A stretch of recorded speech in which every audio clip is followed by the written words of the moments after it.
30 दिन एक ही फोन और दो ऐसे दर्द जो किसी ने नहीं बताए।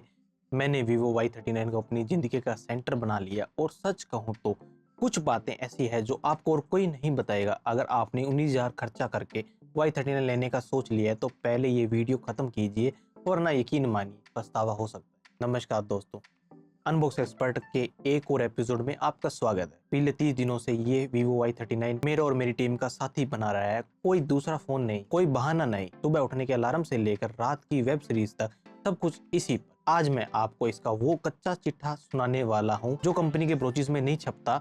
इसका कैमरा कितना खरा है, इसकी 6500 mAh की बैटरी क्या वाकई 2 दिन चलती है और क्या स्नैपड्रैगन 4 जनरेशन 2 गेमिंग के लायक है। सबसे बड़ा सवाल, 18,999 की वैल्यू मिलती है या वेस्ट हो जाती है। चलिए इस 30 दिन की कहानी को लेयर बाय लेयर खोलते हैं। पहला दिन बड़ा शानदार था। बॉक्स खोला तो फोन, एक 4400 वाट का चार्जर, एक केबल और एक बेसिक सा टीपीयू केस मिला। अच्छी बात है। फोन हाथ में लिया, वजन फील हुआ। वो 6500 mAh बैटरी का दम था। 120 हर्ट्ज रिफ्रेश रेट पर उंगलियां मक्खन की तरह ग्लाइड कर रही थी। इन एंड फील प्राइस के हिसाब से ठीक ठाक, लेकिन कहानी बदल गई तीसरे दिन। मैंने फोन को टेबल पर उल्टा रखा था, उठाया तो पीछे 2-3 हल्की स्क्रैचेस थे।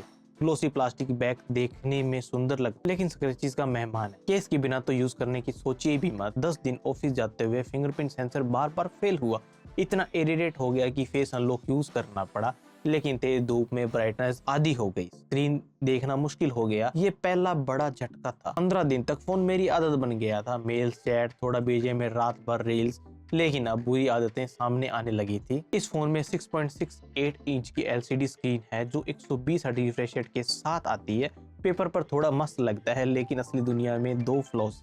सिर्फ HD plus resolution, full HD नहीं। मतलब YouTube पे 1080p प्ले करो तो असली में वो 720 पिक्सल ही दिखती है। टेक शार्प नहीं लगता। नेटफ्लिक्स के डार्क स्क्रीन्स ग्रे लगते हैं। आउटडोर ब्राइटनेस वीक है।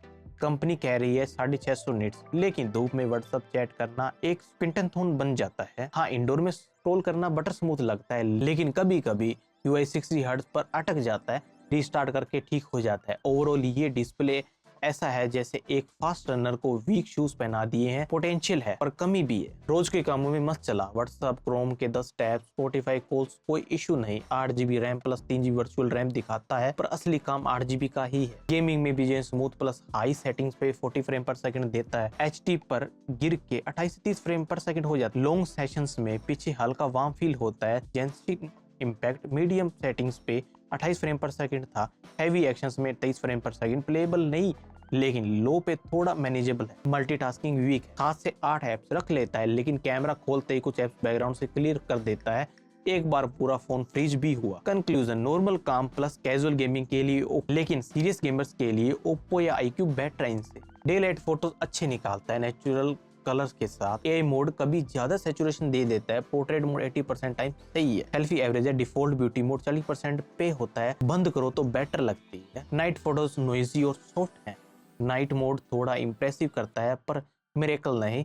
वीडियो सबसे वीक पॉइंट, 1080p 30 फ्रेम पर सेकंड विदाउट OS EIS चलती हुई वीडियो देखने लायक नहीं लगती। बैटरी इसका असली हीरो है। नॉर्मल यूज पे 1.5 से 2 दिन चल जाता है। हैवी यूज पे भी एक पूरा दिन निकाल देता है। 44 वाट की चार्जिंग 0 से 60% सिर्फ 33 से 40 मिनट में कर देता है। फुल चार्ज 85 मिनट ले लेता है। डाउन साइड, NFC नहीं है। टैप टू पे भूल जाए। Funtouch OS 15 based on Android 15 है। Vivo 3 साल की अपडेट देगा, पर 30 प्लस प्री इंस्टॉल्ड एप्स हैं, ज्यादा अनइंस्टॉल हो जाती है और हॉट एंड एप्स को आप लोग डिसेबल कर सकते हो। लॉक स्क्रीन एड्स 3 बार दी। सेटिंग्स पर कंट्रोल करने के बाद रेयर हो गए। सबसे बड़ा प्रॉब्लम है आई मैनेजर ऐप, जो बैकग्राउंड एप्स फोर्स क्लोज कर देता है।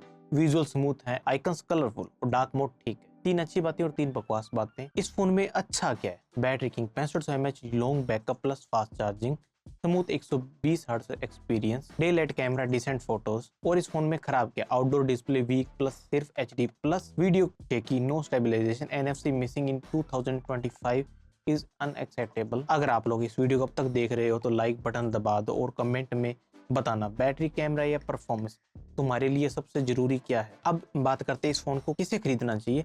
जिनको बस बैटरी चाहिए, casual users, call, WhatsApp, YouTube, travellers जो पावर बैंक नहीं लेना चाहते। और ये फोन किन लोगों को नहीं लेना चाहिए? Serious gamers, BGMA, COD high settings पर जो लोग खेलते हैं, content creators, vlogging, video stabilization absent है, NFC एंड एमुलेट लवर्स। 30 दिन एक ही फोन Vivo Y39 मुझे डिसपॉइंट नहीं किया, लेकिन एक्साइट भी ज्यादा नहीं की। रिलायबल है पर स्टार परफॉर्मर नहीं, बैटरी चैंपियन है पर डिस्प्ले आउटडोर में वीक पॉइंट लगती है। 18,999 के हिसाब से 80% वर्थ है। अगर आपको एक चलने वाला रिलायबल बैटरी फोन चाहिए तो ले सकते हो, लेकिन अगर ऑलराउंडर चाहिए तो 3-4 हजार एक्स्ट्रा डालकर एक बेटर एमुलेट प्लस कैमरा वाला ऑप्शन ले सकते हो। वैसे 15,000 के प्राइस में आप लोगों को Vivo T4X मिल जाएगा, तो वो ले सकते हो। थैंक्स फॉर वॉचिंग दोस्तों। अगर अभी तक सब्सक्राइब नहीं किया तो कर लो। अगले हफ्ते 25,000 सेगमेंट का बेस्ट कैमरा फोन कंपैरिजन आ रहा है, बेल आइकन दबा देना। मिलते हैं अगली वीडियो में। नमस्कार।